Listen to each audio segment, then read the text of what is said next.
The 3 moons of Darim shone on the crystal forests, making the trees sparkle like stars. In a warm cave hidden among tall rocks, Sook gave birth to 3 wolf pups. 2 had beautiful silver fur, normal for Lunari wolves. But the 3rd pup was different. His fur was pure white, with no color at all. "An albino," whispered Da, the pack leader, his voice filled with worry. "This has not happened in our pack for many seasons." Sook licked the white pup gently. "He is still our son. I will call him Bake." News of the white wolf pup spread quickly through the pack.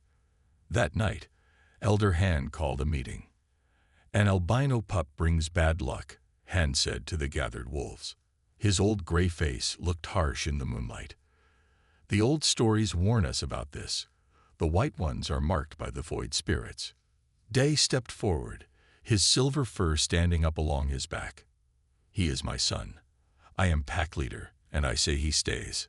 The wolves muttered, but none dared to challenge Dai directly. For now, the white pup would remain. As the seasons passed, Bake grew alongside his brothers. He was smart and fast, but always alone except for his family. The other pups would not play with him. Their parents had warned them to stay away. "Why won't they play with me?" Bake asked his mother one day after being left out again. Sook nuzzled her son gently. "They fear what they do not understand. Your white fur makes you special, not cursed." But Bak didn't feel special. He felt different and alone. When the pups reached 1 year old, they joined the adults for the great hunt. Bak ran faster than many others, but the older wolves blocked his path when he tried to help bring down prey.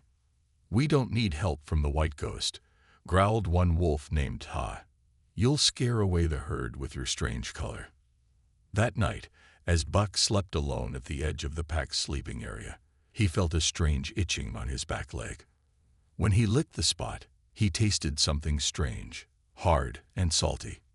In the morning light, he saw a small bump on his skin, like a tiny rock had somehow grown from his flesh. Over the next few days, more bumps appeared. They looked like little shells, like the ones found on rocks near the salt lakes. His mother tried cleaning them, but they wouldn't come off. They were growing from his skin. "What's happening to me?" Bake whimpered as the bumps, now clearly barnacle-like growths, spread across his back and legs. The pack noticed. Wolves that had merely avoided him before now ran away when he came near. Even his brothers kept their distance. "First the white fur, now these shell things," whispered the pack members. "He is truly cursed." Elder Han called another meeting. This time, even Dag couldn't protect his son. "The white one now carries some disease," Han announced. "These growths could spread to others. For the safety of the pack, he must leave." "He's just a young wolf," Sook cried out. "Where will he go? How will he survive?" But the pack had made their decision. That night, under the 3 moons, Bake touched noses with his parents one last time. "Be strong," Dad said, his voice breaking. "Find your own path." Sook pressed against her son. "We will find you again when the pack realizes their mistake." With pain growing from the barnacles that now covered parts of his legs and back, Bake walked away from the only home he had ever known. The shell-like growths seemed to pulse slightly, as if alive. They hurt when he moved, but he had no choice.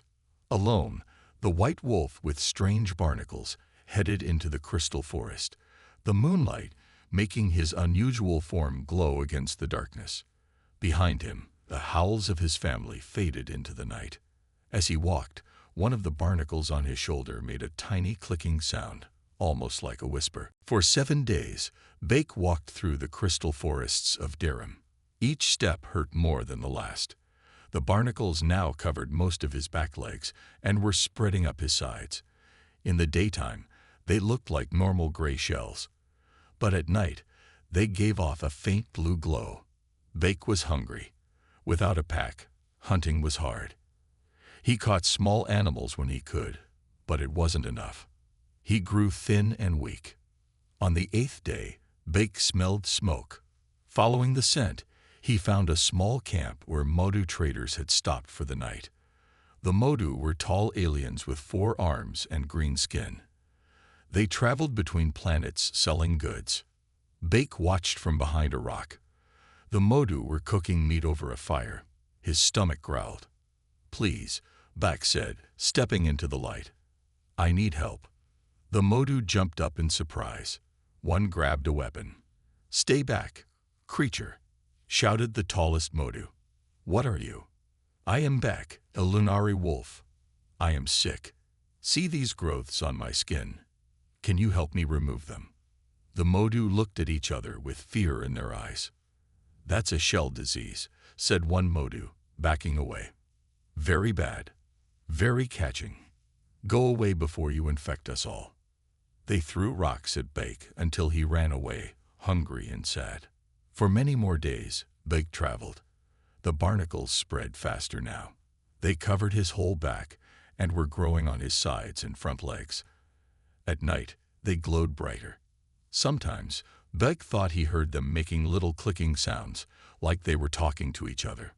One night, as Buck slept under a fallen crystal tree, he had a strange dream. He saw stars and planets he had never seen before. He heard voices speaking in a language he didn't understand. When he woke up, the barnacles were glowing very bright. "What are you?" Bake asked the barnacles. "Why are you on me?" The barnacles only clicked softly in response. Bake traveled on until he reached a large lake. Across the water, he saw the domed buildings of a Nim settlement. The Nim were bug-like aliens known for their healing skills. Swimming was hard with all the barnacles, but Bake made it across the lake.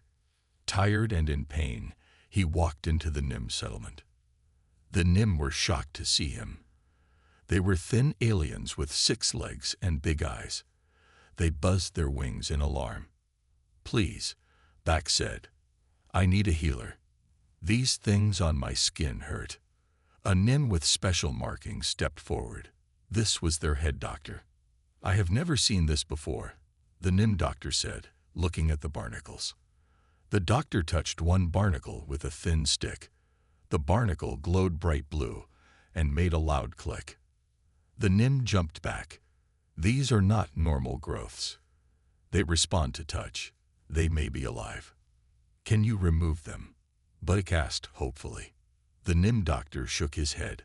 "No, this is beyond our knowledge. Too dangerous. You should go to the eel. They know many old things." So Bake left the Nim settlement and traveled for many more days. The barnacles now covered most of his body. Only his head and parts of his chest were still free. Walking was very painful. The barnacles glowed all the time now, not just at night. And the clicking sounds grew louder. Sometimes, Bake thought he could almost understand the clicking. It was like the barnacles were trying to tell him something important. After crossing a high mountain, Bake finally saw the floating city of the Yeel. The Yeel were known as the wisest aliens in this part of space. They looked like tall, thin humans with silver skin and no hair. "They will help me," Bake told himself. "They must." But as he walked toward the city, the barnacles all began to glow and click at once. Bake felt dizzy. He tried to keep walking, but his legs gave out. He fell to the ground. As his eyes closed, he saw a bright light in the sky. It was not the moons or the sun. It was something else. Something new. Bake woke up to the sound of engines.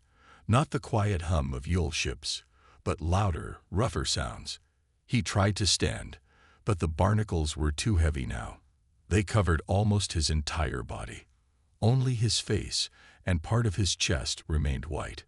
The rest was covered in gray-blue shells that glowed and clicked. The sound grew closer. Through half-closed eyes, Bake saw a small ship land nearby. It was not the smooth silver of Yule ships. This one was blocky and had words painted on the side. A door opened. A figure stepped out wearing a clear helmet. The figure was shaped like a Yule but shorter and moved differently. Buck had never seen this kind of alien before. "Oh my God," said the figure in a language Buck didn't know. The alien pulled out a small device and spoke into it. Jin to base. I found something. I'm not sure what it is. Some kind of animal, I think, but it's covered in shells or growths. The alien, Jin, walked closer to Buck. She knelt down, careful not to touch him. Poor thing, Jin said softly. You're suffering, aren't you? Buck tried to speak, but he was too weak. One of the barnacles clicked loudly. Jin jumped back in surprise. The growths are responding to stimulus, Jin said into her device. I think they might be some kind of parasite. The host appears to be a wolf-like creature, but with white fur where visible. I'm going to bring it back to the lab. Another voice came from Jin's device. That's against protocol, Dr. Song. We don't know what those parasites are. Could be dangerous. Dr. Hyun, this creature is dying, Jin replied firmly. And these barnacle-like growths. I've never seen anything like them. Think what we could learn. It's your decision, Dr. Hyun said, but be careful. Jin put away her device and looked at Buck. I'm going to help you, she said, though Buck couldn't understand her words. But I need to move you to my ship. She took out another device and scanned Buck. The barnacles clicked rapidly and glowed brighter. Fascinating, Jin whispered. She pulled a large sheet from her backpack and carefully slid it under Buck. It took all her strength to drag him to her ship. Inside the ship, Buck felt the vibration of engines. The barnacles seemed to react, their clicking becoming almost musical. Jin watched them with wide eyes. They're responding to the engine frequency, she said into her recording device, almost like they're singing. The flight was short. When the ship landed, Jin pulled Buck's sheet onto a floating platform. She pushed it through metal halls until they reached a room filled with strange equipment. This is my private lab, Jin told Buck.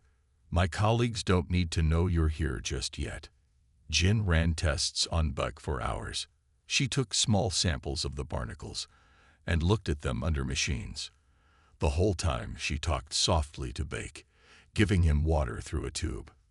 You're not from around here, are you? Jin said. Neither am I. Humans are new to this part of space. We just set up this outpost on Izul Moon 6 months ago. So that's what she was. A human. Buck had never heard of humans before. Later, a door opened and another human entered. This one had angry eyes. Jin, what is that thing? The new human asked. Is this what you found on your sample collection? Yes, Dr. Hyun, Jin replied. And he's not a thing. He's a living creature in pain. Dr. Hyun looked at the barnacles covering Buck. One clicked at him, and he stepped back. Those growths are alive, Dr. Hyun said. They could be dangerous. This breaks at least 12 protocols. I know, Jin said, but look at these readings. The barnacles aren't just parasites. They're communicating with each other and maybe with the host. I think they might be intelligent. Intelligent parasites. Dr. Hyun looked doubtful. Maybe not parasites at all, Jin said. Maybe symbiotes. But something's wrong with the relationship. They're hurting him instead of helping. Dr. Hyun sighed. You have 3 days to figure this out. Then we report to Commander Rin. After Dr. Hyun left, Jin stroked the small patch of white fur still visible on Buck's head. I'm going to help you, she promised. I just need to understand what's happening. For the first time in many days, Buck felt hope. The barnacles clicked softly, as if they too were waiting for answers. For 2 days, Jin barely left her lab. She ran test after test on the barnacles covering Buck. She gave him medicine for pain and special food through a tube. Buck grew stronger, but the barnacles kept spreading. These are unlike any barnacles I've ever seen, Jin told Buck as she worked. Their DNA, their building blocks, don't match any known species. Buck couldn't understand her words, but her gentle voice made him feel safe. On the morning of the 3rd day, Jin made an important discovery. The barnacles have tiny nerve connections to your body, she told Buck. They're not just sitting on your skin. They're linking with your nervous system. Jin called Dr. Hyun to see her findings. Even he looked impressed. "This is unexpected," Dr. Hyun admitted, looking at Jin's screens. "These aren't simple parasites." "I have a theory," Jin said. "What if these barnacles are actually an intelligent species? What if they're trying to communicate with the host?" Dr. Hyun frowned. "Then they're doing a poor job. They're killing him." "Maybe they don't know how to connect properly," Jin suggested. "Maybe they need help." That night, Jin built a special machine. It had wires and small metal pads. She carefully placed the pads on different barnacles all over Bak's body. Then she put a special helmet on her own head. "This neural translator might help us communicate," she explained to Bak. "If I'm right, these barnacles are sending signals. We just need to understand them." Jin turned on the machine. At first, nothing happened. Then the barnacles began to glow brighter than ever before. They clicked in a pattern, almost like speech. Suddenly, Jin gasped. Her eyes went wide. "I can hear them," she said in amazement. "Not words exactly, but feelings. Images." She closed her eyes to focus. "They're called the mole.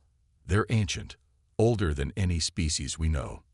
They've been sleeping for thousands of years." Bake felt something new. A tingling sensation spread through his body.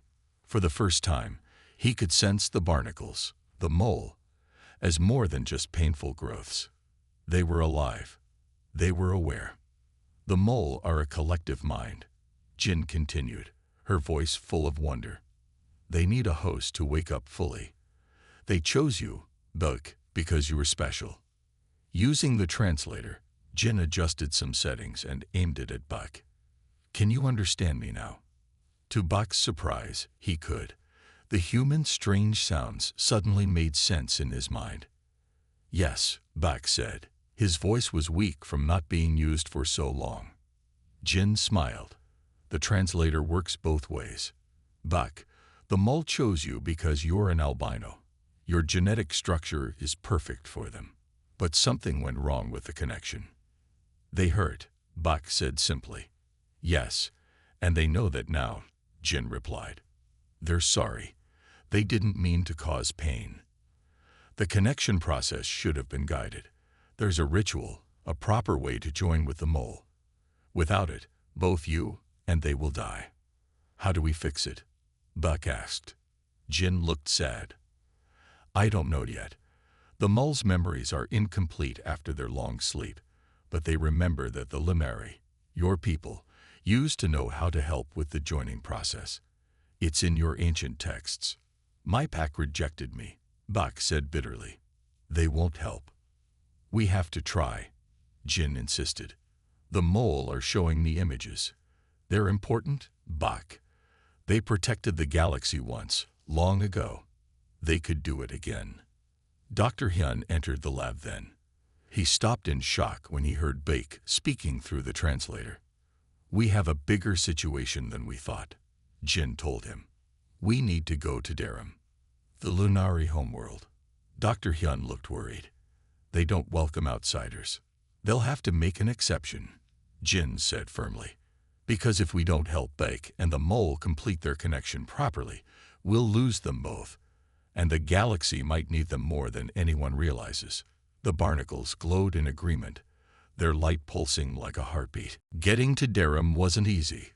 Commander Rin, the leader of the human outpost, didn't want to risk problems with the Lunari. "They keep to themselves," Rin said. She was a tall woman with short hair and a serious face. "They don't like visitors, especially on their home planet." "This is a medical emergency," Jin argued, "and it involves one of their own." Rin looked at Bak, now almost completely covered in glowing barnacles. Only his face remained free. "Fine," Rin finally agreed, "but only a small team. And if there's any trouble, you leave right away." The next day, Jin, Dr. Hyun, and a medic named Sun boarded a small ship with Bak. Jin brought her translator machine so Bak could talk to them and to his people. "Are you nervous about going home?" Jin asked Buck as their ship flew toward Darum. Yes, Beck replied through the translator. My pack rejected me. Elder Han won't help us. We'll find someone who will, Jin promised. The ship landed in a clearing near Beck's old home. Crystal trees sparkled all around them. The three humans helped Beck walk. The Barnacles, the mole, glowed bright blue, lighting their path. Soon, they heard growling. Silver-furred Lunari wolves appeared from between the trees. They bared their teeth at the strangers. Stop right there, said the largest wolf. You are not welcome on Darum. Jin activated the translator so they could understand the Lunari speech. We come in peace, Jin said. We bring one of your own who needs help. The wolves looked at Buck. Some backed away in fear. The cursed white one, a wolf said. He left. He should not return. I am Beck, son of Da, Buck said proudly, and I need to speak with the Council of Elders. The wolves whispered among themselves. Finally, they agreed to take the visitors to the pack's main cave.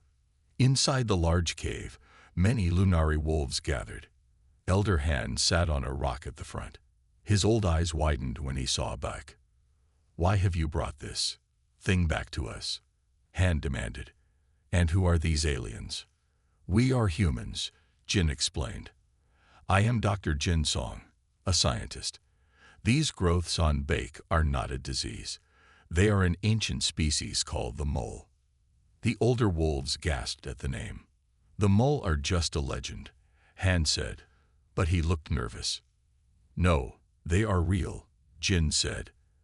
And they chose Beck because he is special. His albino genetics make him a perfect host for their collective mind. Lies, Han growled. The white ones bring only trouble. Now leave before we make you leave. From the back of the cave, a younger wolf pushed forward. He was smaller than the others, with markings around his eyes. Elder Han, I think they speak truth, the young wolf said. My name is Wu. I study the old texts. There are stories about the mule and white-furred Lunari. Han bared his teeth. Quiet, Wu. Those texts are forbidden. Why are they forbidden? Jin asked. What are you hiding from your people? Wu looked at Beck with interest.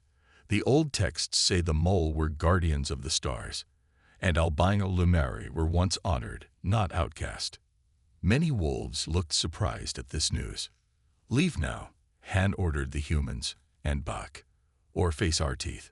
Outside the cave, Wu found them. I want to help, he whispered. Meet me when the 3 moons align tonight. I'll show you something important. As they walked back to their ship, Jin looked worried. What will we do now? Dr. Hyun asked. We meet Wu tonight, Jin said. He knows something about the mole and how to help Beck. Beck felt the mole barnacles pulse with hope. Through the translator, he could sense their thoughts more clearly now. The mole remember Wu's ancestors, Beck said. They were keepers of knowledge, trusted friends long ago. That night, as all 3 moons rose together, creating bright light in the crystal forest, the humans and Beck waited at the edge of the trees. Will he come? Sun asked, checking her medical kit nervously. He'll come, Beck said. I can feel it. The barnacles glowed in rhythm with the moonlight, as if responding to its call. Something ancient was awakening, both in the mole and in the forgotten history of the Lunari wolves. Wu came as promised when the 3 moons shone brightest. He moved quickly through the crystal trees, looking back often to make sure no one followed him. We must hurry, Wu whispered. Elder Han has posted guards around the main caves. He suspects I might help you. Where are we going? Jin asked, helping Beck walk. The barnacles were very heavy now. To the old library, Wu explained. It's hidden underground. Few Lunari remember it exists. Wu led them to a small hill covered in glowing moss. He pushed aside some rocks to show a narrow tunnel going down into darkness. This way, he said. They followed Wu through the tunnel. It was hard for Beck to fit with all the barnacles. The mole glowed blue, lighting their way. After walking for some time, they came to a large stone door with strange marks carved on it. "This is the entrance to the library," Wu said. "Only scholars like me can open it." Wu pressed his paw against a special mark on the door. It slowly opened with a grinding sound. Inside was an amazing sight. The room was huge, with walls lined with stone tablets and old scrolls. Crystal lights hung from the ceiling, giving soft light. In the center stood a large round table made of smooth stone. "The knowledge of our ancestors," Wu said proudly. "The real history of the Lunari that Elder Han doesn't want us to know." Jin looked around in wonder. "This is incredible. How will we find what we need?" "The mole can help," Bak said. The barnacles were glowing very bright now, almost pulsing. "They remember this place." Wu nodded.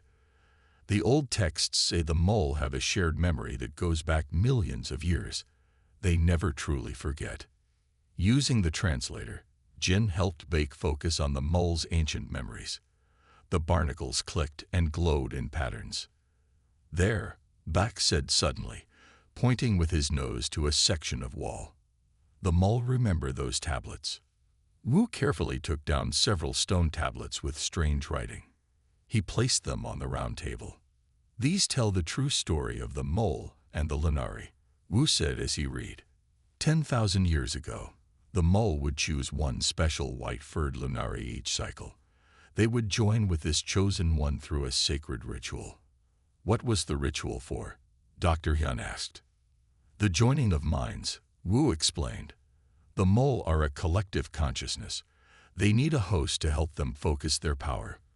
Without proper joining, both the host and the mole suffer." "That's what's happening to Bake," Jin realized. "The joining started but never finished properly." "Yes," Wu agreed.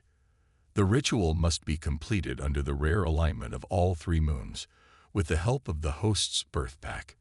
The next full alignment is tomorrow night," Wu continued. "It happens only once every 50 years. "My pack won't help," Bak said sadly. "They rejected me." "We must make them understand," Jin said firmly. "Their ancestors knew the truth. The white wolves weren't cursed, they were chosen." As they discussed what to do next, they heard a noise from the tunnel. Someone was coming. "Hide," Wu whispered urgently. They quickly moved behind tall shelves. Soon, several Lunari wolves entered the library, led by Elder Han himself. "I knew I would find you here, Wu," Han said, his voice cold, showing forbidden knowledge to outsiders. "It's not forbidden, Elder," Wu replied, stepping out. "You made it forbidden to hide the truth," Han growled. "The old ways are dangerous. The mole bring only trouble." "No," Jin said, also stepping out. "Your ancestors knew better. The mole were partners, not enemies." Han looked at Jin with angry eyes. "Humans know nothing of our history. But the mole remember everything," Bak said, coming forward with the barnacles glowing bright. "And they chose me." Han backed away from the glowing barnacles. "Stop this now. We're leaving, and you will all be banished from Darim forever." Suddenly, the mole barnacles on Bake all flashed at once, filling the room with blue light. When the light faded, everyone in the room stood frozen, including Elder Han. "What's happening?" Sun whispered. "The mole," Bak said with wonder in his voice. "They're showing us something." The blue light from the mole barnacles filled the underground library. Everyone stood still, unable to move. Then, images began to appear in the air around them, like moving pictures made of light. They saw ancient Lunari wolves with pure white fur. These wolves walked proudly, wearing special marks painted on their fur. Other Lunari bowed to them with respect. The white wolves had barnacles, mole, growing on them, but the barnacles didn't cover their whole bodies. Instead, they formed beautiful patterns. "These are the chosen ones from the past," Wu whispered in awe. "The white-furred Lunari who joined with the mole." The images changed. Now they saw terrible creatures attacking planets. The creatures looked like shadows with sharp claws and hungry eyes. "The Void Hunters," Bak said, the knowledge coming from the mole. Ancient enemies from beyond the stars. In the vision, the white wolves with their mole partners stood against the shadow creatures. The barnacles glowed with powerful blue light, pushing back the darkness. As quickly as it began, the vision ended. Everyone could move again. Elder Hand shook himself, looking shaken. Tricks, he growled, but his voice was uncertain. The mole are trying to deceive us. No, Elder, Wu said. That was our true history. The white wolves were heroes, not outcasts. Before Han could reply, there was a commotion at the library entrance. 2 more Lunari wolves rushed in. Bak's parents, Dai and Suk. Bake. Suk cried when she saw her son. She ran to him, not caring about the glowing barnacles that covered most of his body. Mother, Bak said, his voice full of emotion. Father. Day looked at his son with sad eyes. We never stopped looking for you, he said. When we heard humans had brought a white wolf back to Darim, we hoped it was you. Han stepped between them. This reunion changes nothing. The White One and these humans must leave Darim now. No, Daz said firmly. I am still pack leader, and I say we listen to what they have to tell us. Jin explained everything they had learned, about the mole, the joining ritual, and how Bake needed his pack's help to complete it properly under the 3 moons. The ritual must be performed tomorrow night, Jin said, or both Bake and the mole will die. Why should we help? One of Han's followers asked. The White One is not our problem anymore. Because the Void Hunters are returning, Bak said suddenly. The barnacles pulse with urgent light. The mole can sense them. That's why they awakened after so many years. That's why they needed to find me. This news caused frightened whispers among the Lunari. The Void Hunters are just old stories, Han insisted. Just like the mole were just old stories. Wu challenged. Elder, your fear of the old ways has blinded you. Our ancestors knew the white wolves were special, not cursed. Some of the other Lunari were nodding, starting to believe. Han saw he was losing control. With a snarl, he leaped at Bak. I'll end this now. Jin jumped in front of Bake, but she wasn't fast enough. Han's teeth were aimed at Bak's throat. At the last second, Dai knocked Han aside, protecting his son. Enough, Day roared. You will not harm my son, Han.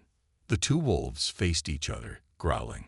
The other Lunari watched, unsure which leader to follow. The pack must decide, Daz said. Tomorrow night, we will hold a council. All will vote. Do we help Bake complete the joining with the mole, or do we turn our backs on our history? Han glared at Dai, but didn't attack again. Fine, but when the pack rejects this foolishness, the White One and these humans will leave forever. As Han and his followers left the library, Jin checked on Bak. The barnacles were pulsing faster than before, and some had turned a darker blue. He's getting worse, Jin told Suk and Dai. The failed joining is hurting him. We don't have much time. What can we do? Suk asked, pressing against her son. Prepare for the ritual, Wu said, gathering the ancient tablets, and pray the pack makes the right choice. Through the night, Jin and Wu studied the old texts while Bak rested with his parents. The mole barnacles clicked and whispered, as if they too were worried about what would happen when the 3 moons aligned the next night. The next day, all 3 moons began to rise. The Lunari gathered in a large clearing among the crystal trees.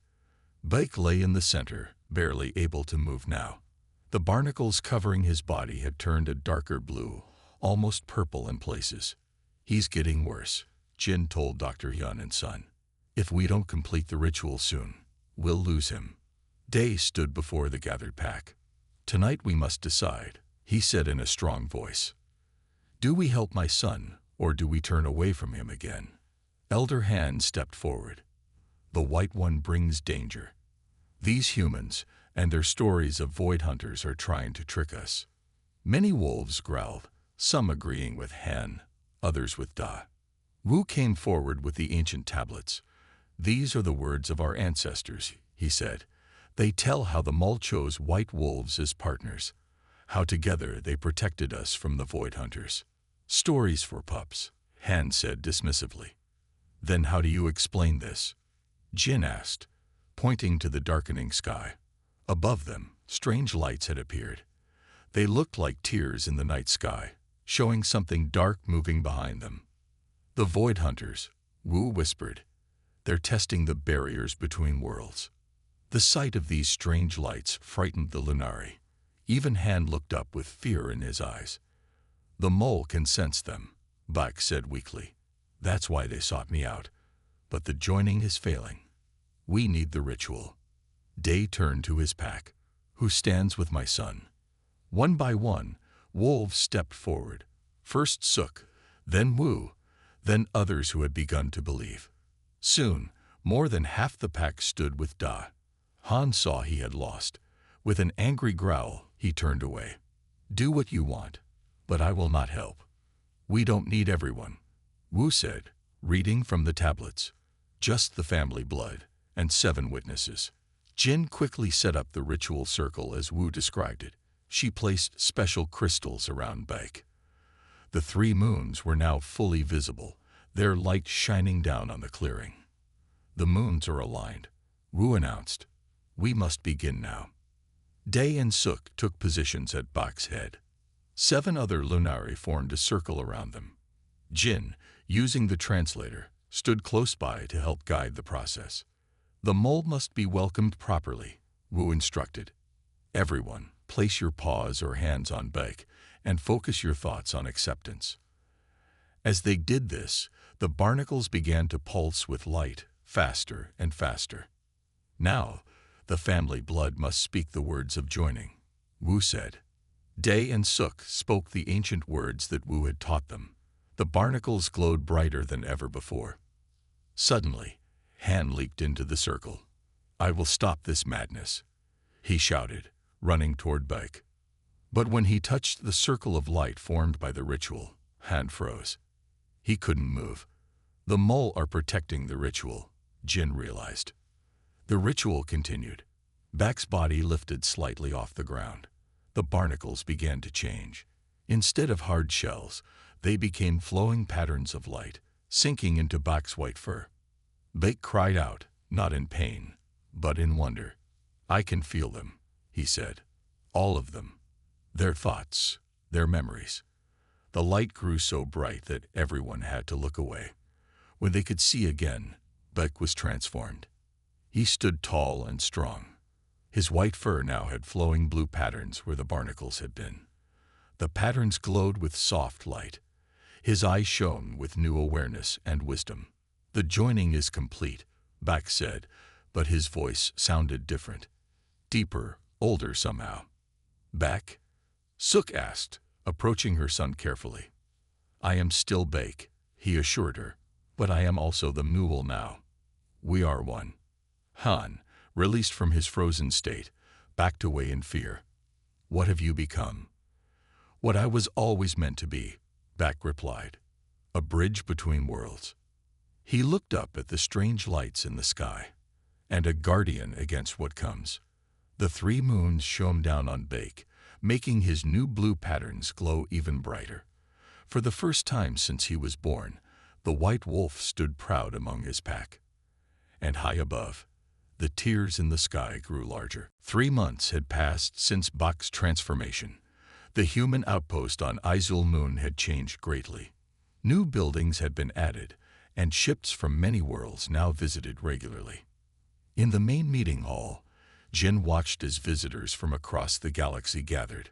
Representatives from the Modu traders, the Nin healers, and even the wise Yul stood in groups, talking excitedly.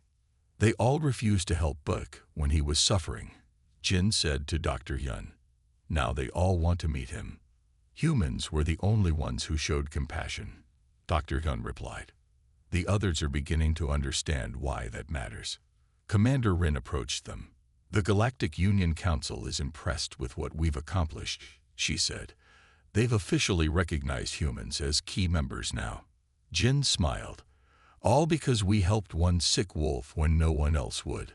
The doors opened, and Bake entered the hall. He looked magnificent, pure white fur with flowing blue patterns that moved and shifted like water. His eyes glowed with gentle blue light. Behind him walked his parents, Dai and Suk, along with Wu and several other Lunari. The room fell silent as Bake moved to the center. "Welcome, friends," Bak said. His voice carried easily, though he spoke softly. "Today marks a new chapter for all our peoples." The gathered aliens listened with respect. Even the Yil, who rarely showed emotion, seemed impressed. "For too long, the Lunari forgot their history," Bak continued. "For too long, the mole slept. And for too long, many species of this galaxy lived apart, forgetting the ancient threat." Bak's blue patterns glowed brighter. On a large screen behind him, images appeared, stars, planets, and the growing tears in space where the Void Hunters pushed against the barriers between worlds.